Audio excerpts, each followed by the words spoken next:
यहाँ पर आप देखिए, ये आपको दिखाई दे रहा है उत्तराखंड। इसी उत्तराखंड की एक साइड वाली जमीन को जब हम झूम करते हैं तो ये कुछ इस प्रकार से दिखाई देती है। ये आपको दिखाई दे रहा होगा, है ना। ये इस जमीन की अगर हम बात करें तो ये वाला पूरा का पूरा हिस्सा नेपाल बोलता है हमारा, जबकि नेपाल कहाँ खत्म हो गया है, ये येलो येलो पार्ट जो आपको दिखाई दे रहा है, यहाँ से नेपाल खत्म हो रहा है। अब नेपाल वाले बोल रहे हैं कि हम यहाँ खत्म नहीं हो रहे हैं, बल्कि यहाँ तक हमारा इलाका है। ये उत्तराखंड का जो छोटा सा टुकड़ा है ना, ये हमारा है, जिसमें लिम्पियोथुरा वाला इलाका हमारा है, काला पानी वाला इलाका हमारा है और लिपू लेक वाला इलाका हमारा है। इन तीनों जगह को लेकर इसने क्लेम कर दिया। ये बोल रहा है कि ये जगह हमें एक संधि में दे दी गई थी। अब संधि कौन सी हुई थी भारत और नेपाल के बीच में, उस संधि को जानने के लिए आपको थोड़ा सा इतिहास में चलना होगा। इतिहास में कहाँ, 1814 में जाना होगा। अब हुआ क्या था 1814 में, आप जरा सुनिएगा। 1814 के अंदर ये जो आपको नेपाल दिखाई दे रहा है, इस नेपाल के अंदर एक राजा का शासन हुआ करता था। और अगर हम भारत की बात करें तो भारत के अंदर उस समय अंग्रेजों का शासन हुआ करता था, यानी कि ब्रिटिश ईस्ट इंडिया कंपनी का शासन हुआ करता था। नेपाल जो कि एक छोटा सा देश हुआ करता था, नेपाल लगातार आसपास के राज्यों के अंदर आक्रमण करके अपने आप को बड़ा बनाने में लगा हुआ था, शक्तिशाली बनाने में लगा हुआ था। और इसके पास में जो लड़ाके हुआ करते थे वो हुआ करते थे गोरखा लड़ाका, यानी कि गोरखा राजा के पास में गोरखा सेना हुआ करती थी, जो कि आसपास के छोटे मोटे कस्बे, छोटे मोटे राज्यों के ऊपर हमला कर करके उन्हें अपने अंदर मिला रहे थे, अपने देश को बड़ा बना रहे थे। नेपाल धीरे धीरे बड़ा बनता जा रहा था और नेपाल की नजर पड़ी भारत के 3 इलाकों के ऊपर। 3 इलाके कौन से हैं? 2 इलाके आते हैं उत्तराखंड के अंदर, जिसे हम कहते हैं गढ़वाली और कुमाऊं। उत्तराखंड का 2 इलाका गढ़वाल और कुमाऊं और गढ़वाली, ठीक है। इन दोनों इलाकों के आसपास एक और अपना क्षेत्र आता है जिसका नाम है सिक्किम, है ना। तो कुमाऊं, गढ़वाली और सिक्किम, इन तीनों जगह पर नेपाल की नजर पड़ी और नेपाल ने यहाँ पर कर दिया अटैक। और अटैक करने के साथ साथ इन तीनों इलाके पर कर लिया अपना कब्जा। जब यहाँ पर कब्जा हो चुका था और अंग्रेजों को पता चला कि यहाँ से, मतलब नेपाल के राजा ने परमिशन दी और भारत में लगातार अटैक हो रहा है, तो अंग्रेजों ने इनके साथ में युद्ध करने की रणनीति बनाई। अंग्रेज यहाँ युद्ध लड़ने के लिए जाते हैं जिनके पास में आधुनिक हथियार मौजूद थे, यानी कि नए प्रकार की राइफल, नए प्रकार की तोप। फिर भी अंग्रेज इनके साथ में युद्ध लड़ते हुए जीत नहीं पाए। क्यों नहीं जीत पाए?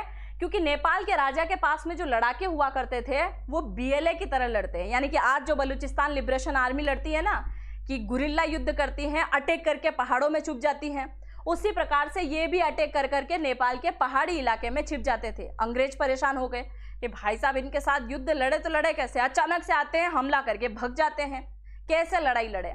अंग्रेजों को कुछ समझ में नहीं आ रहा था। अंग्रेज लगातार डरना शुरू हो गए, उन्हें हार का सामना करना पड़ रहा था। अंग्रेजों ने अब दूसरी टेक्निक लगाना शुरू किया। अंग्रेजों ने बोला कि क्या करें, इनके साथ संधि कर लेते हैं। इनको जब संधि के लिए बुलाया गया तो ये उन्होंने मना कर दिया कि हम संधि नहीं करेंगे, हम तो ऑलरेडी कुमाऊं, गढ़वाली और सिक्किम के ऊपर कब्जा कर चुके हैं, ये इलाका तो हमारा हो चुका है, आगे के इलाके में देखा जाएगा।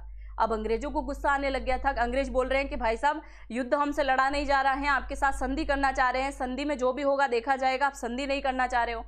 कुछ समय के बाद में एक और भयानक तरीके से अटैक कर दिया गया। ये लगातार आगे बढ़ते जा रहे थे, अंग्रेजों को समझ में नहीं आ रहा था। तभी एक अंग्रेज ने आइडिया लगाया और बोला कि इसी इलाके में एक नाला पानी फोर्ट आता है, नाला पानी फोर्ट जो है उसके ऊपर अगर हम कब्जा कर लेते हैं तो वहीं से पानी का रास्ता है, उस पानी के रास्ते को अगर हम बंद कर देंगे तो इस इलाके में पानी की कमी होगी, और इस इलाके में जब पानी की कमी होगी तो इन्हें ऑटोमेटिक हमारे सामने झुकना पड़ेगा।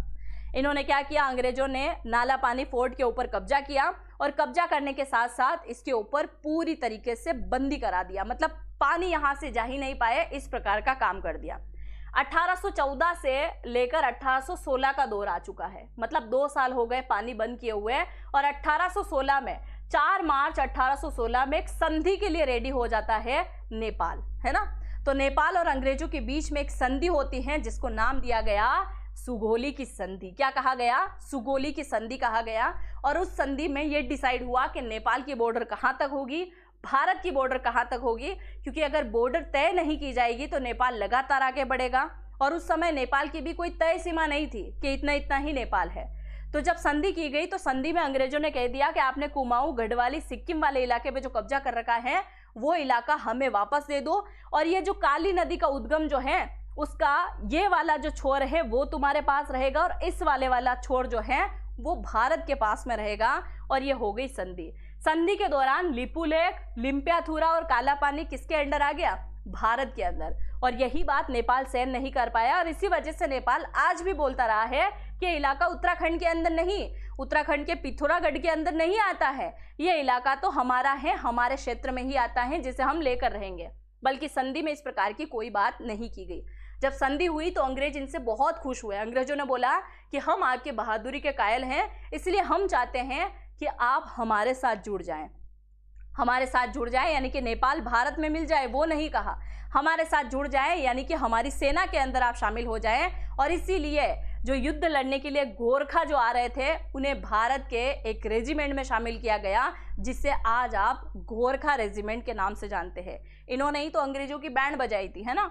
तो इनको भारत के अंदर शामिल किया, ब्रिटिश ईस्ट इंडिया की कंपनी ने सेना के रूप में शामिल किया और गोरखा रेजिमेंट बनाई, जो कि आज भी नेपाल की ही गोरखा रेजिमेंट के रूप में जानी जाती है। और यह समझौता हो चुका था।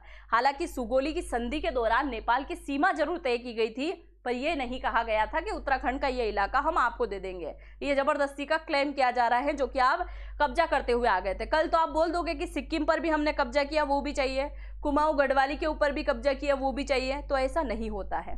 दूसरा, आप जरा देखिए, नेपाल 2020 में सबसे ज्यादा परेशान हुआ था। हालांकि 2015 में नेपाल ने पहली बार बोला था कि यह जगह उसकी है, यानी कि आज से 11 साल पहले पहली बार बोला था कि यह जगह हमारी है। 2020 के अंदर नेपाल बहुत परेशान हुआ जब भारत सरकार ने लिपुलेख, यानी कि जो पिथौरागढ़ वाला इलाका है, वहां से लेकर लिपुलेख तक 80 किलोमीटर का एक रोड बनाया था। और जब सड़क का काम चलाया गया तो नेपाल बहुत दुखी हुआ था। कभी यहाँ आकर डिस्टर्ब करता है, कभी मेल करता है, कभी कहाँ जाता है, मतलब लगातार यहाँ से परेशान होता रहा है। और अब उसने क्लियर बोल दिया कि भारत वालों ने तो जबरदस्ती यहाँ पर सड़कें बनाई। जिस नोट के बारे में मैंने शुरू में चर्चा करी थी कि नेपाल की तरफ से एक नोट जारी किया गया था, जिसमें उसने भारत के इलाकों को अपना बताया। ये आपको मैप में दिखाई दे रहा होगा, छोटा सा मैप नेपाल का, है ना। और इसी के अंदर एक छोटा सा ऐसा देश टाइप निकला हुआ है, जिसको मैं आगे आपको बताने वाली हूँ। ये नोट जो जारी किया था, इसके अंदर नेपाल का मैप है, और इसी मैप के अंदर भारतीय जगहों को अपना बता दिया था।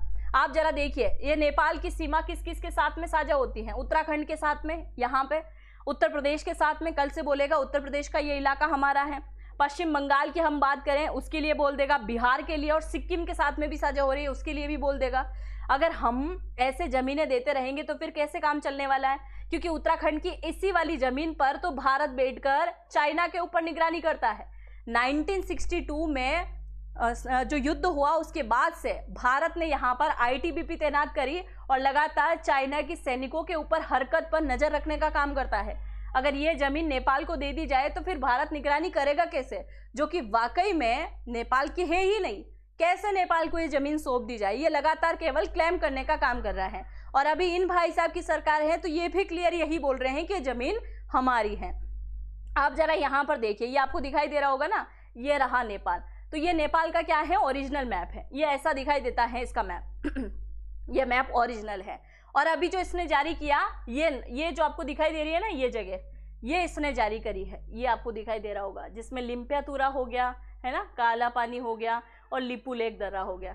ये नई जगह इसने जारी कर दी है। मतलब नए प्रकार का नक्शा लगातार बनाने की ये कोशिश कर रहा है। तो आप मुझे जरा बताइए कि 4 जुलाई को जो कैलाश मानसरोवर की यात्राएं शुरू होना है, और अब नेपाल कहीं ना कहीं बीच में आकर खड़ा है और बोल रहा है कि हम तो भारतीयों को निकलने ही नहीं देंगे, चाहे चाइना वालों ने परमिशन दी होगी। क्योंकि ये वही लिपुलेख दर्रा है जहां से भारत चाइना का व्यापार भी कभी हुआ करता था, जिसे लेकर अभी 2025 में भी परमिशन मिली थी कि अब भारत और चाइना फिर से जब व्यापार करेगा तो हम इसी वाले इलाके से होकर निकलेंगे, यानी कि इसी वाले इलाके से शॉर्टकट होकर यहाँ से निकलने वाले हैं। तो आप मुझे जरा बताइए कि 4 जुलाई को जो यात्रा होना है, अगर उसके लिए नेपाल पीछे नहीं हटता है, रास्ता नहीं खोलता है, तो भारत को फिर इसके ऊपर क्या एक्शन लेना चाहिए? आपके हिसाब से किस प्रकार की कार्रवाई इसके ऊपर होनी चाहिए? आप जो भी सोचते हैं अपनी राय को मुझे जरूर से कमेंट सेक्शन में लिखिएगा।